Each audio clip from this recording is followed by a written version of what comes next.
কোটা আন্দোলনে সহিংসতায় ক্ষতিগ্রস্ত নরসিংদী জেলা কারাগার পরিদর্শন করেছেন স্বরাষ্ট্র মন্ত্রণালয়ের 6 সদস্যের তদন্ত কমিটি।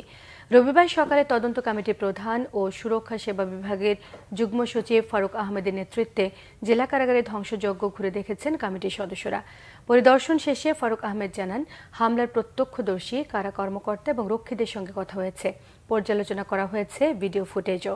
সম্পন্ন হয়েছে গ্রাউন্ড ওয়ার্ক। 10 দিনের মধ্যে তদন্ত প্রতিবেদন জমা দেবেন বলে জানিয়েছেন তদন্ত কমিটির প্রধান।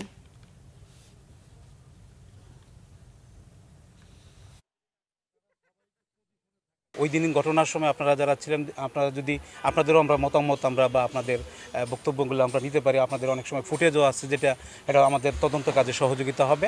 এবং ওই ঘটনার সাথে যারা প্রত্যক্ষদর্শী ছিল তাদেরও আমরা একটু বক্তব্য নিয়ে আমরা আসলে এই মুহূর্তে আমাদের যদিও 10 দিনের সময় দেওয়া হয়েছে, আমরা চেষ্টা করব এর মধ্যে যদি এই কাজটি শেষ করার জন্য।